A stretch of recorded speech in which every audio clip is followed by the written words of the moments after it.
I'm now excited to be joined by a very special guest. It is Paul Finebaum. Paul, I want to dig into some things with coaches with you, but first I got to ask, hey, Paul, how you doing? Hey, Paul, how you doing? Connor. Hey, Paul, how you doing? Connor. For those who don't know what we're doing, we were reenacting a couple of weeks ago when we had a guy that went. He did 5 consecutive. Hey, Paul, how are you doing? And I continue. I just thought the best thing to do is just say his name, because when you see somebody on the street or in the office and you really don't care for them, to say, "Hey, Connor, how you doing?" Dave. Like, I don't really want to talk to you, man. And that's how I felt about this guy. But it made a little bit of news. Tom from Alabama was doing a bit, right? Like, that wasn't just freezing in the moment. He actually had that plan to be able to just ask that question over and over. Yeah, no, and I don't want anyone to misinterpret me. I care that you care. But there comes a point, 3 hours and 47 minutes in the show, that you just want to say, "I'm doing great, man. I don't need any more. How are you doing?" Okay, let's start in a different way then, before we get to the real stuff. And by the way, for those who are watching this on YouTube, Paul just got a new iPad, so it's doing like this zoom thing. It's got like a zoom lens. If you're seeing that, it's not you. It's like Paul's iPad. Yeah. If you're going, and I don't know what's going on. If someone can contact me and tell me how to tell it to quit zooming every time I breathe, it would probably be better for the audience. Share in the YouTube comments about how to fix the zoom fish lens that just has like kind of a mind of its own. But we'll work through it. That's totally fine. We'll start in a different direction. Do you normally have breakfast? I don't know if I've ever asked you that. Yeah, I'm a really early riser. I get up. I've got this dog who likes to go out at 5:30 in the morning, so I get him out, and then I'm up. I mean, I'm a very voracious reader. I mean, I kind of comb through 1,000 things in the morning, and then I usually eat breakfast. And I'm not a big I'm cereal, toast. I'm not like bacon, eggs, grits. Waffles, pancakes. I mean, I'm a pretty much one-dimensional breakfast eater. Are you an iced coffee guy? No, I will drink iced coffee in the summer, later in the day, but I prefer just normal coffee in the morning. I am when I go to Starbucks, I'm like, they just like, "Oh my goodness, here comes the guy. Here, a coffee, please." I mean, I don't need like 1,000 things that I can't pronounce. I'm just, give me the coffee and I'll figure out the rest. When you go to Starbucks, do they say, "Hey, Paul," when they get your coffee? They do. It's just they go, "Hey, Paul, how you doing? You think Bama's going to win again?" I said, "Yep." When I lived in Alabama, it was a little more. But the baristas at Starbucks, it has been my experience, Connor, are not really the biggest SEC fans. Really? In Charlotte? I mean, I guess that makes sense. It's more of an ACC type place. The fact that SEC Network headquarters are in Charlotte is still kind of one of those things. It's like, oh yeah, even though they have all of this ACC stuff. So you probably do get that. But I imagine you've had the barista who has wrote on your coffee at least once in Charlotte, "Hey, Paul," with like 4 or 5 W's. Well, the problem with living in a foreign city, and I do feel like I live in a foreign city in relation to the SEC, is that you get all these benign, hey, I got a neighbor who thinks I care about Michigan. I've got other neighbors who think I care about North Carolina. So, I mean, the problem is you just walk down the street and it's like, if you know a heating and air conditioning guy, you'll stop and say, "Hey, do you know what the Freon?" They're like, "Hey, you think Clemson's?" I mean, I don't like, but it's not what when in Alabama, it was 9 out of 10 questions about Bama. Maybe you got that stray Auburn guy, but not here in the most anonymous place in the world for football loyalty, Charlotte, North Carolina. Okay, one last dumb question. Similar note. When you're going through the airport, taking one of your various jet-setting excursions out of Charlotte, when you are trying not to get recognized, like you're like, all right, the last thing I want to deal with is random fan base coming up to me. I don't need a TCU fan, shout out Danny Brams, coming up to me and talking Horned Frogs right now. I'm not in that mode. But do you rock a hat? Because you are the exact person who should be wearing a hat at the airport because of how different you would probably look to the average person. Yeah, I gave this up a long time ago. I used to go. My wife and I, we lived near a Walmart, and I'd go in. We'd go in there on a Sunday, and I'd wear a hat and sunglasses, and we weren't like past the greeter before somebody said, "Hey, Paul." My wife was up there. That's a really great disguise. I mean, you should be a CIA agent. I don't mind. I don't want to say. There are people in our business who are gregarious, who can't wait to get recognized. Usually you're at an airport. It's 6:15 in the morning. I mean, you're polite, and you always know. At this point, Connor, you see them coming over, and you can pretty well tell what the topic will be. If the person's real shy, you know that they're looking for the selfie.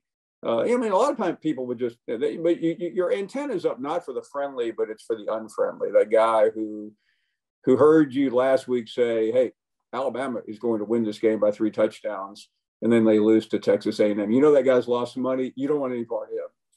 Yeah, you get crap for that. I don't, which is not a bad place to be. But yeah, the people at the airport, not for the record, I want people to know. I know people who have seen you at the airport and have said that you've been nothing but cordial and always welcoming and inviting and making sure you listen to people. I don't want to get off too deep on what a great guy I am, even though I am. But to me, it's something that I've adapted to later in this portion of my career. But people really appreciate what you do, what I do, what others do. And I think the most important thing is to show it.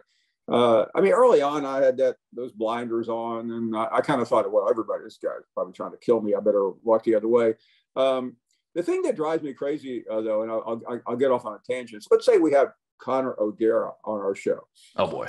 And we quote Connor saying, "This is going to be a terrible year for Nick Saban." And then maybe in smaller letters, he's probably only going to go 11-2. So we put that on Twitter, and then it's underneath it's at Connor O'Gara, and then Saban wins the national championship. And you'll get this thrown back in your face and at airport. Oh, yeah. Hey, I thought you said and you want to sit there and argue and go, that wasn't me. That was that moron Connor O'Gara who said that. But you can't get away from it because it's under your name, and most people don't understand the attribution. Okay, so what can I say? Crazy at airports. What can I say to get you in trouble the next time I go on your show? You can pretty much say anything because you will. But I going back to the original, you really, I don't know. I think you kind of go through a metamorphosis in your career, and I think COVID helped a little bit because I realized, when you don't do something that you normally do, you're really a little more appreciative. It was like the other day, Tiger Woods at Augusta. I mean, he's smiling after shooting a 78. He knows the window is closing.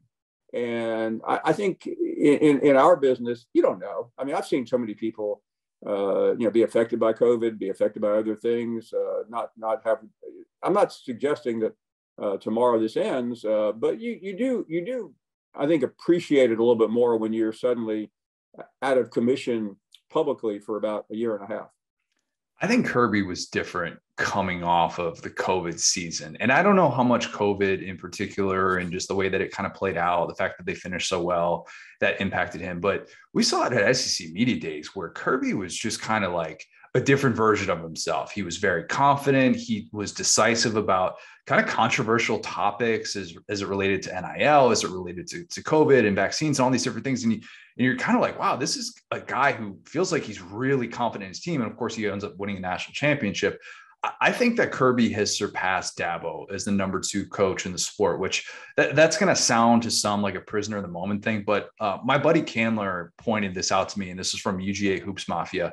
Kirby is 7-0 against Dabo, Lincoln Riley, Brian Kelly, Luke Fickell, and Jim Harbaugh. Like, Kirby's biggest shortcoming was obviously Saban, but I don't know if we fully realized how much that Kirby's shortcomings were just Saban based, and he had done actually really well against elite coaches. Is Kirby the number 2 coach in the sport for you right now? Yes. And I think I agree with what you've said. And Kirby's always been a little different. I mean, I guess because I knew him pretty well as an assistant, he was always one who didn't mince words. He knew what he was. He knew he had a big future ahead. He just knew it was a matter of time and a matter of choice. Where do I go? Do I take this job? Do I take that job? And he was very patient, and the history shows he made a great choice.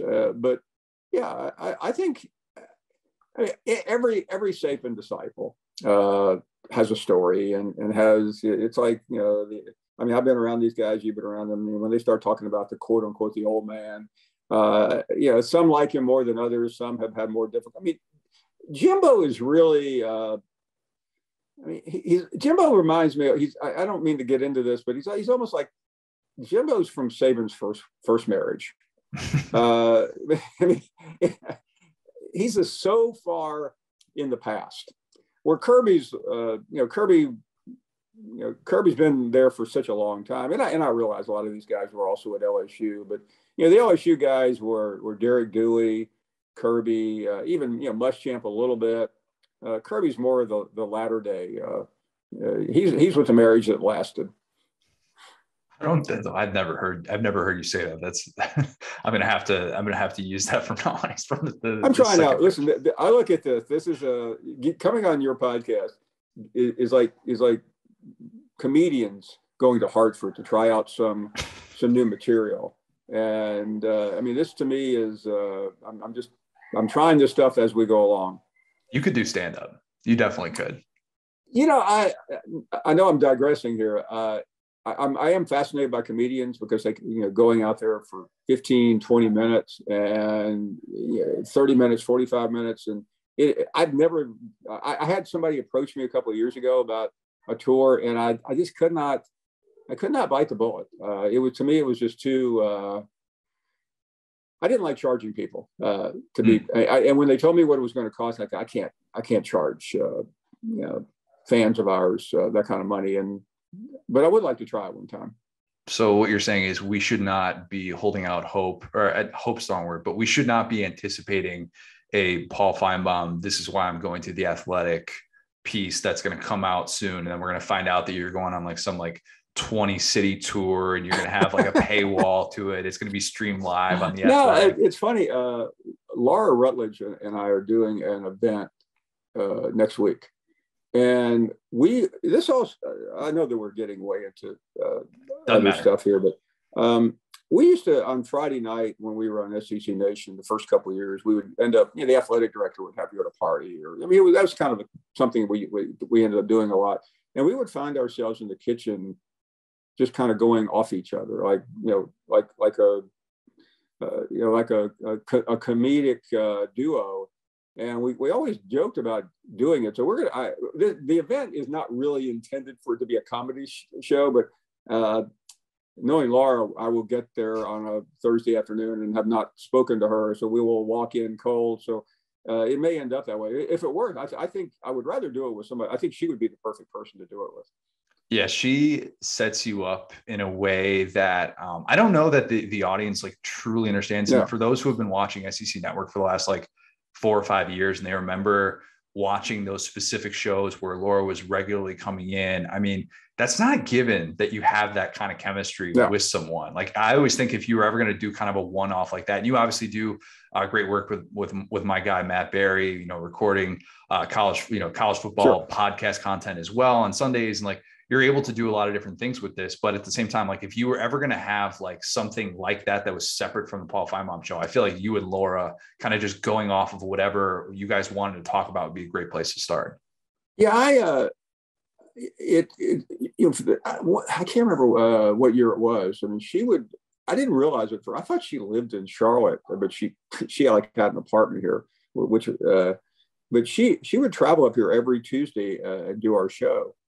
And she knew what she was doing. At the end of that season, to get back to her, it was a national championship game. I was having lunch with one of the top ESPN executives at the time. I say at the time because those guys come and go. And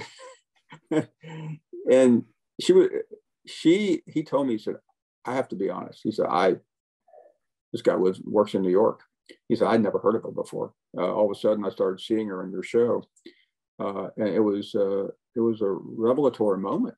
And the next thing you know, she's gone. I mean, she's off and running to every imaginable. That they hired her right after that to do Get Up with Mike Greenberg, and then ultimately to NFL Live. But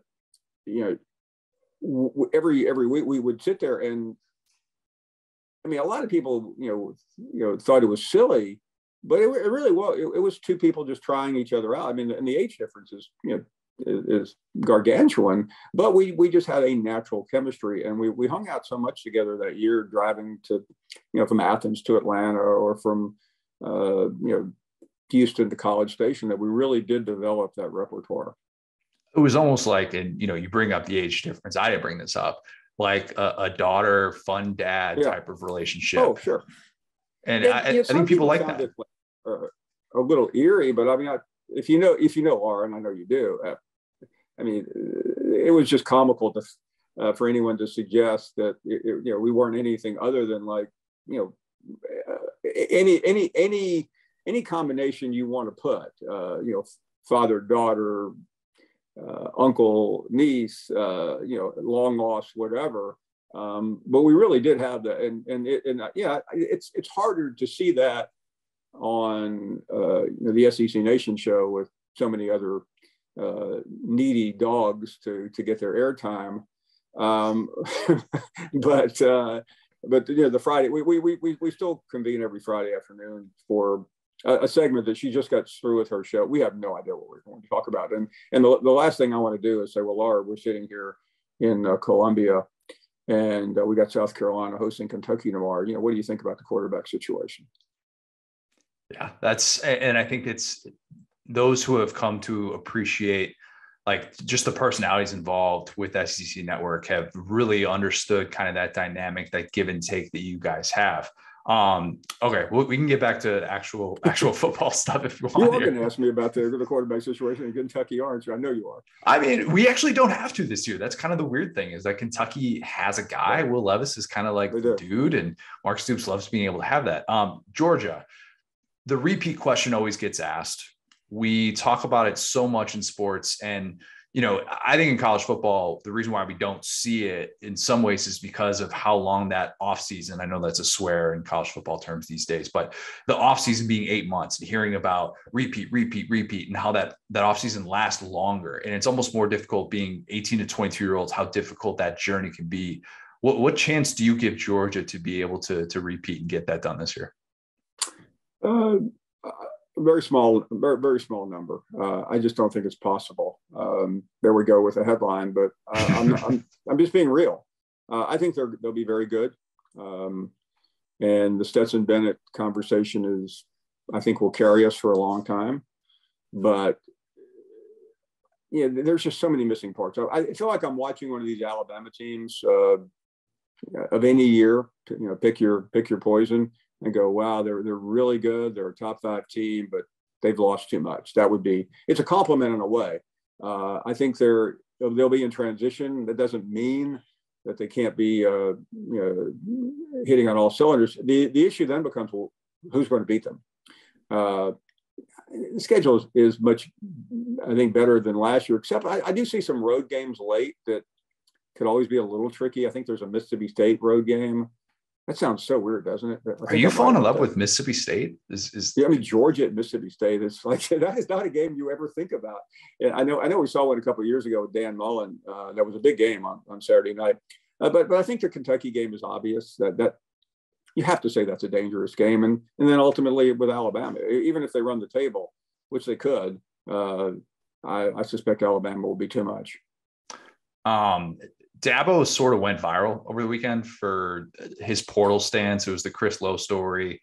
That's just kind of par for the course with Dabo. But I already kind of teed off on Dabo and his refusal to really understand the significance of the portal, the urgency of it, and looking at the top tier of the sport and how that's been able to these teams at the top have been able to utilize it in the last couple of years now with all these guys getting immediate eligibility.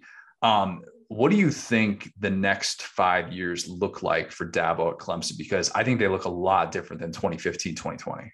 Or that whole 6 year stretch. I will give him credit. He turned a terrible year into really one that, when you look back, wasn't that bad. I'll spare you that's one of the best coaching jobs Dabo's ever had. I mean, Yeah, don't say that. Come on. I don't buy that because he's the one that tutored the quarterback. I just think the biggest departures were in the coaching staff. I mean, you just can't lose that type of firepower when they've been there so long. I mean, yes, Saban loses that every year, but he's got a room next door that has a bunch of ex-head coaches in there that he's preparing. Dabo doesn't. The league is still his friend, but I see a lessened Clemson in the future. I mean, I think they're a Final Four team on occasion, but that run is over. You talked yourself out of Dabo being Saban's successor. I'm interested to kind of see where you stand on that, because I think if we had asked this question 6 months ago, we'd be talking about Mario Cristobal. Now he goes to Miami, his alma mater, so that's different. I think Lane and Napier would probably be my two picks. Like, I would take those two and then give anybody the field.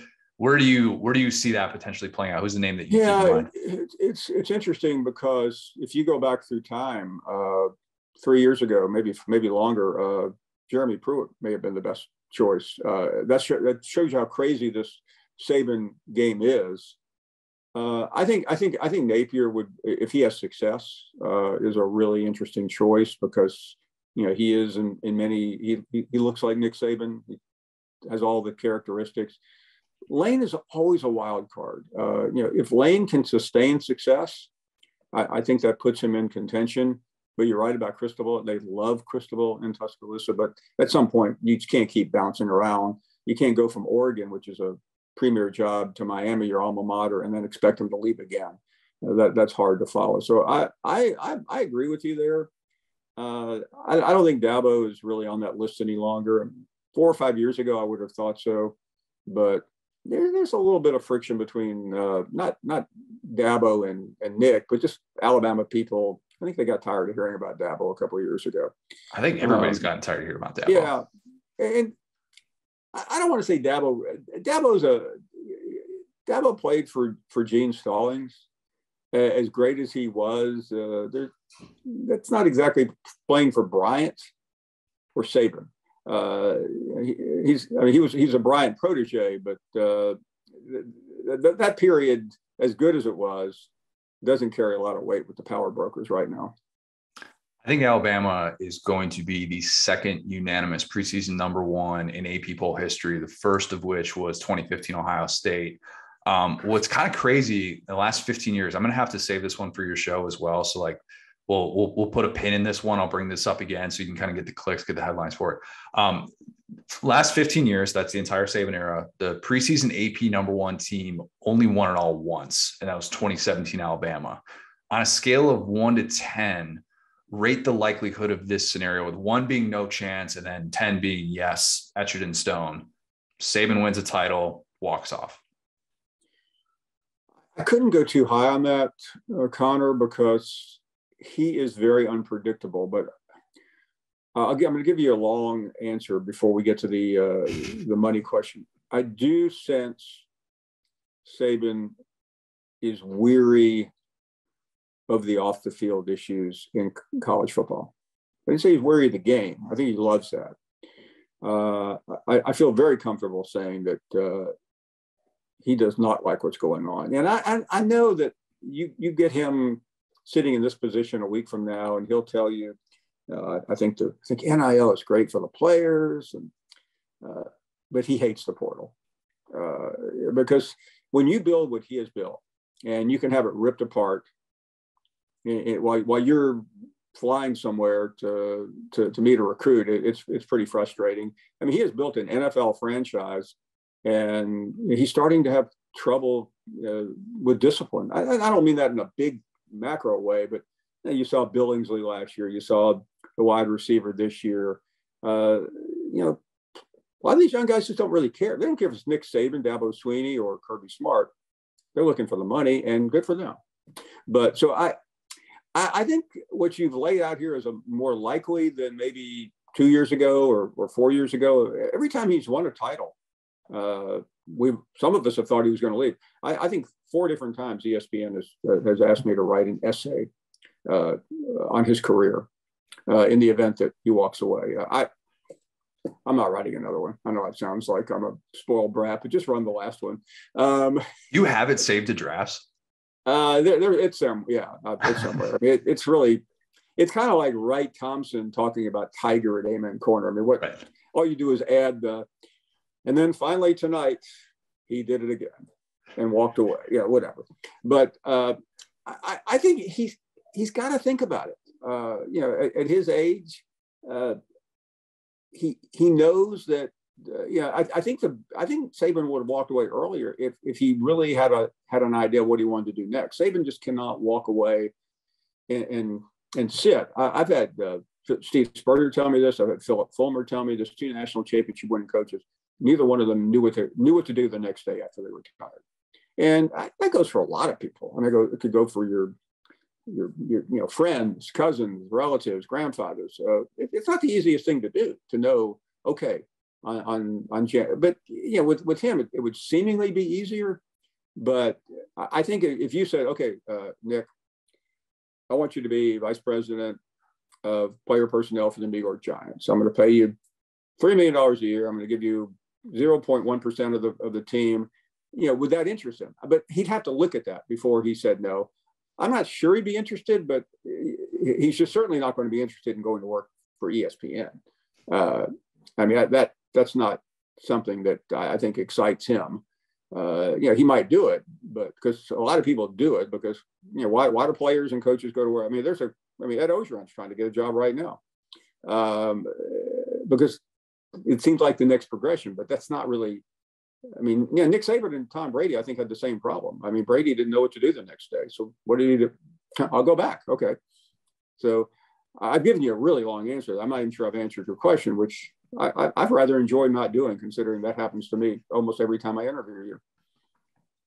I just, in that answer, all the things that you said about Saban, my 2 takeaways were: 1, you compared yourself to Wright Thompson, which, hey, look, if I could casually compare myself to Wright Thompson, I think I would too. I don't fault you for that.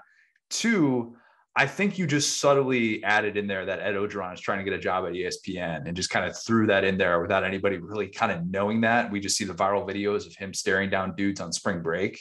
But you bring up a good point about it. And it's like, if he doesn't have that plan in place, then what, like you need to have that figured out. Everybody says, oh, he would just become a grandparent. It's like, well, he's doing that now. He's doing that as he's coaching. So that's not really like the plan.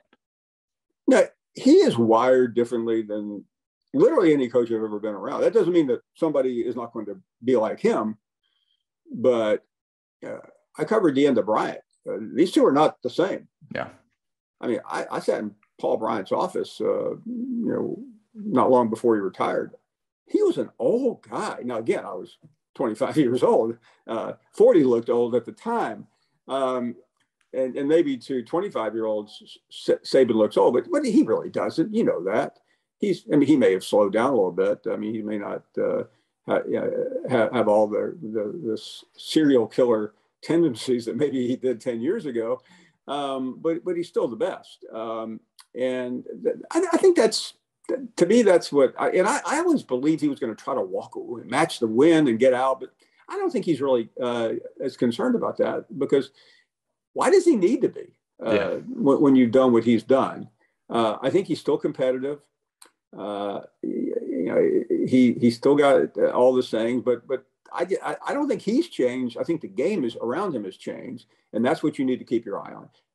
How does he react? I expect Saban to do something similar to what Dabo did the other day. I expect anytime from here on for Nick Saban to explode on the transfer portal. It's just, my gut feeling, knowing a little bit about him, that he is seething right now. We'll set it at a 6 then, to answer the question.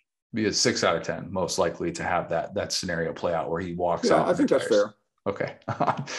Lincoln Riley. I figure they always tell me this: you don't want to answer the question, just talk as long as you can, and maybe they'll forget what the question was. It's the best way to do it. Hey, Paul, how you doing? Just don't ever say anything of relevance. Just keep on going, and eventually people will be satisfied and move on to the next thing. Lincoln Riley Brian Kelly, Mario Cristobal, Billy Napier, the first to win a national title of that group will be who? I think it'll be Lincoln Riley. I know everyone wants to try to downplay the talent, but to me, he's got a reasonably easy path in terms of the Pac-12. Essentially, he just has to get by the first game in the playoff and take his shot against Alabama, Georgia, or Ohio State. I think from a recruiting standpoint, he is going to be in great shape. And some of the other guys, I mean, Cristobal is recruiting really well too, but I just think Lincoln Riley is the name to attract players. Another multiple choice for you, and we'll keep this one all in the SEC. If all of their stock prices were exactly equal and you had a chance to just buy shares right now, who would you have the most shares of between Sam Pittman, Mark Stoops, Mike Leach, Josh Heupel? I would probably go with Sam Pittman. It may not, be the most, it's what your grandfather might have described as more of a dividend stock where it maybe goes up 5 or 10%, but you get that choice dividend check 3 to 4 times a year. I think Heupel has a chance to break out of that group. But I just really like what Pittman's doing. I think overall it's just a solid program that may not break out to that 11 or 12 win season, but 8, 9, 10, maybe one year he catches a break with Alabama at home or something like that. So I would bet on him long term. Have you made nice with Mississippi State fans? I think I got you in trouble last year for saying the Leach wasn't a top 15 coach and how very few people in the community knew who Mike Leach was. Have you kind of like let bygones be bygones and kind of amended that, so to speak? No.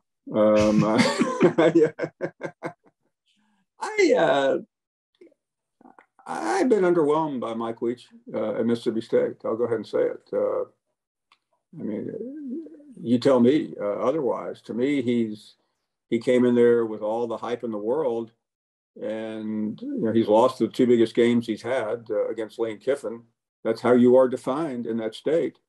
And I think it's been very inconsistent and erratic at times. And I know fans down there love Mike Leach, but he's going to have to show me more than he has.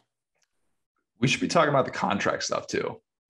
I brought that up on a recent podcast. State contracts in Mississippi, 4 years, still waiting on that extension to come. He's got 2 years left in the deal. Kind of thought it would be a little bit different if they could have just won one of those last 2 games, but something to put a pin in. I might just have to bring that up on your show and see what Mississippi State fans think about that. Yeah, and I appreciate the fan base there. They like to get mad at people, but I'm still waiting for that moment. Mike Leach peaked on day one as a head coach of Mississippi State when he upset LSU. We all went crazy. Oh man, what a hire! What's he done since? How could you not go crazy now? I mean, they set the record. I just don't think. I think in the end we didn't realize how bad the LSU program was about to be. Yeah. Okay. So speaking of that, you have SEC coaches on your show all the time, and your producers will usually kind of like hook them up. You guys do the timed interviews and stuff like that. Little peel behind the onion here that doesn't always go off live, like during the heat of the show. Like they'll do that stuff beforehand, but it doesn't have to be a current SEC head coach, but it can be, I guess. Is there an interaction you've had with like before a taped interview that was just all time, where it was just awkward? They kind of confronted you about something that you said, like somebody chewing you out or something like that? Yeah, it has happened. Hugh Freeze used to be like that. Now, I really like him. We're friends, but we had him on right in the middle of that investigation. Ooh. And he was pretty belligerent about it. But the one thing about him, you never saw that on the air. I had an interview with an athletic director over your guy, Joe Moorhead, of all things. We were live in Starkville about whatever year he was shown the door. And I decided, look, I appreciated him coming on, but I asked him directly. I said, there's a lot of speculation about your future. There's a job opening at Rutgers, your name. And, I love it, Mississippi State. I said, come on. I just, finally said enough of the BS. And then Cohn came on right after that, and was just I remember. he wanted. Cohn's father was a law professor at Alabama, and I think he just wanted to show me how much about the law he knew. And he just said, you guys that ask all these unsubstantiated questions. I finally lost it with the guy. I mean, we met up, but I mean, it was, you really, better, but occasionally it does happen. I mean, I had that incident that you remember with Nick Saban in 2015. A lot of people read too much into that. It just so happened that it was in front of everyone in the media room, and you could hear it. And as it was going on, I think everyone kind of moved closer. It was tense, and it continued afterwards while somebody was rolling live on it on their phone. But I didn't let that, he called me later that day. I saw him the next week. A lot of people thought that carried over. It didn't. I just knew. I knew. Listen, big secret. I knew he was going to get upset. The reason I knew he was going to get upset is, number one, he didn't answer the question. I asked him again. He lost his cool. He decided to preach about how he wanted to stand up for his players. And then I committed the cardinal sin of all time. I interrupted Nick Saban a second time. And that, if you had said to me in my ear, okay, can I put down $100 on this thing blowing up?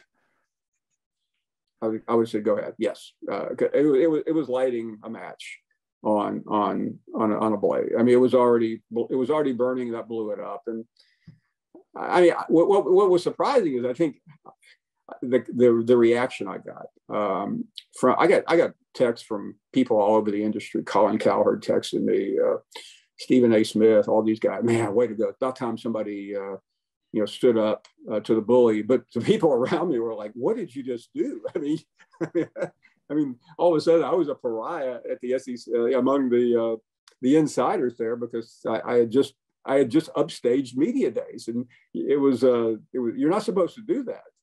Especially when you work at the SEC network. But it wasn't planned. The only reason I even asked him, because he had not answered I think Dari Noka had asked him for the first question, and he just, subterfuge. I'm like going, come on, we got to get it. I mean, he just sat up there in front of the media and talked about the left tackle. Never got the question about the player, whether he just suspended or not. What I didn't realize, Connor, and you may have been upstairs, is Saban always has some national guys upstairs before he speaks. And I was supposed to go up, but I ended up having to do another interview, so I didn't make it up. He talked about it up there, and in his mind, and he just assumed maybe I was in there. Why was I doing that when he had already explained it in Nick Sabanese? I kind of feel like you ruined SEC Media Days, though, because of that. You have set the bar too high. We always think we're going to get this explosive viral moment. Yeah. And then everybody kind of looks back on the 4 days and be like, oh, yeah, it was actually pretty calm. It's like, so you're basically saying we didn't have a Finebaum Saban blow up. That's the only reason that you're saying something like this, even though there is newsworthy stuff that happens from SEC Media Days. But until you have another moment like that, I mean, I think, SEC Media Days is just we should just expect it to be quiet. Yeah, and then the next year, all my bosses go, "You're not going to do that again." I'm like, I didn't do anything the first time. I mean, everyone was like, "Should we?" I thought I might get uninvited to SEC Media Days. God. There's only one event that's ever been bigger than that, and it really wasn't bigger, but it got more viral. In 2011, the year after, I don't know if you were there. You may have still been in high school. I was in college, yeah. But it was right after Cam Newton and Auburn, and Danny Sheridan was on our show. You probably heard about this. And I asked him just a kind of a throwaway question. I said, well, Danny, before we get to making some predictions, this was only on radio. I said, what do you know about Cam Newton and Auburn? He said, well, I know for a fact that Auburn used a bag man and gave Cam Newton 300. I don't remember what the number was. And all of a sudden, Twitter is exploding. Danny Sheridan accuses Auburn of buying Cam Newton through a bag man. And he said, I know who the bag man is, and I'm going to identify him. And 5 minutes into it, I'm like going, we got the story of the this is day one, by the way. This isn't like the third day. And he finally looked at me. He goes, are we going to talk about the SEC East and West? I'm like going, are you out of your mind? I mean, he didn't even think about it. And then, of course, that story finally calmed down. But I mean, it wasn't as important because it wasn't live on television and it wasn't Nick Saban. But it was that moment and obviously the Saban moment and the Phil Fulmer being subpoenaed moment or whatever moment it was. But yeah, no, it's hard to top what happened a couple of years ago. One last one before some rapid fire. Have you tried to get Harbaugh on the show yet? No. Should. I think that relationship is over. You probably heard me say that the dearly departed coach at Georgia, Tom Crean, attempted to bring us together a couple of years ago. Tom's his brother-in-law, for those who don't know. And he called me one day on our show, in the middle of the show. I'd run into him at SEC spring meetings in Destin, and Crean said, "I'm getting you guys together. Will you do it?" I said, "I'll do it." He calls me at like 4:15 in the afternoon, probably interviewing you, something really important. And I should have just taken I just said, "I got to go to a break." And it was Crean calling with Jim Harbaugh. He was at Harbaugh's parents' house for our birthday party of Harbaugh's dad. And he said, Jim he said, I'm sitting here with Jim. Call me back immediately. Jim wants to invite you to come up next week and play golf and, go to a charity event. And had we done it, it would have been really cool. I was heading to Hollywood the next week for this sitcom project that you've heard about. And I couldn't break it. I mean, I couldn't say no. I couldn't say no to that. It had taken too long to get to that point. So anyway, Harbaugh's not coming on anytime soon. I know that. I gave you a long answer. Was he upset that you had to go to Hollywood to do this sitcom thing, that you couldn't come up to Michigan and play golf with him? No, but I think that was the moment that had we sat down together, had we hung out together, Crean maintained we would have liked each other. I maintained we wouldn't have. I had interviewed Harbaugh before. There's nothing to like about him. It's not like, you're going to spend 4 hours in a golf cart with him and go drink a couple of Bud Lights and have some burgers and come away with a different opinion of Jim Harbaugh. My opinion is the same. All right. Well, when it happens, because eventually I think it will happen, somebody will invite you too. And we just need to get it on camera. It'll be great. And the world will, that's the type of content we need in July. All right. We need that leading up to you're 100% correct. All right. Let's get you out of here with some rapid fire. Just 5 questions. First thing that comes to mind. Does that work? You got it. All right. What's your favorite non-sports show that you're watching right now? Non-sports show? I've actually started watching, I'm kind of a detective fan. I started watching this show Bosch on Amazon. Okay. Which it's in the 7th year. I just caught up to it, but it's really a pretty interesting show. It's about a police detective in LA. True crime podcast. You listen to them? Yeah, I mean it's a real it's a serial. I mean it's not true crime, but yeah. But it's but that's probably my latest. Jimbo Fisher will win a national title at Texas A&M. True or false? I'm going to say true. I mean, I think he's got to. It may not be pretty till he does it, but I think he will win one. Does Brian Harsin get a year 3 at Auburn? No, I don't think he does. You go everywhere, but what's number 1 on your travel bucket list right now? Place I've been or haven't been. Place you haven't been that you want to go to? I've been almost everywhere. By the way, I have not been to Michigan for a game. You need to go to Michigan. You need to be Harbaugh's guest at a game at Michigan. That's the scene right there. Like you're wearing a Michigan almost everywhere, but I have not been to Michigan. So Michigan is going to be my locale. All right, last one. Say something nice about Purdue so that they don't think that you just kind of hate them after the Music City Bowl. Purdue? Yeah, they got a big drum. I have nothing to say about them. They lost the Music City Bowl to Tennessee, and it's a loser program. I mean, what do you want me to say? They can't even beat Tennessee in the Music City Bowl. So push back on that. A beat up Tennessee team that had no business beating them, but they did. Paul, that's right, isn't it? I think I got that at the end of that game right there. I was in Dallas at the CFP, and Tennessee won the game. I turned it off, and somebody told me that wasn't the way it happened, but that's the way it happened in my mind. That's all that matters. Nothing is what's the Costanza? Like, it's not a lie if you believe it. I mean, Purdue. I've been to Purdue. I mean, West Lafayette is someplace you go on the way to somewhere else. Like if you're in Chicago, you might drive by there on the way to Notre Dame or Bloomington, but you're not stopping there unless you're out of gas. You saying that West Lafayette is a place that you just drive to on your way to Bloomington as an Indiana grad, that's chef's kiss right there. Hearing those words coming out of your mouth. The only time I have been there, I don't know how I was going to South Bend, and I'm not sure it's direct. You have, but we drove off. A friend of mine, we drove off to see it. I don't know how far off the beaten path it was. Well, I know how far off the beaten path it is. It's about 50 years off the beaten path. All right, last thing. Your background right now, for those who are watching this on YouTube, and you absolutely should be, it's you as Indiana Jones. Who made that with all these SEC coaches around you? I'm guessing this is circa like 2011. That is a portrait that was done about 10 years ago. The reason I know that is that in the portrait, I'm not sure I can do it justice. But Will Muschamp's in there at Florida, Derek Dooley, Spurrier, Saban, and I believe you got Chiswick in there. Yeah. Lane Kiffin. Not Lane Kiffin, but it's Saban, Muschamp, Dooley, Muschamp, Miles, Spurrier. No, that's Dooley. I'm not even sure. No, that's Chiswick. That's Chiswick. Muschamp, Saban, yeah. Yeah. Sorry about that. Unbelievable. I've already forgotten what Chiswick looks like. I haven't seen him in 3 months. That makes me sad. Don't say that. I'm looking forward to Chiswick as a coach, but I'm going to miss him in the SEC Network studios doing what he does. Paul, this has been a lot of fun. Really, really appreciate the time. We'll talk soon, man. Connor, many thanks. It was fun too. You're good to go. That was great. Hey. That was great. Sorry, I didn't mean to take up an hour of your time. No, that's okay. I had a blast. I really did.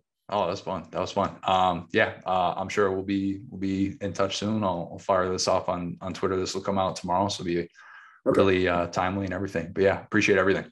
You got it. Talk soon. Thanks. Awesome. Take care. Talk soon. Bye-bye.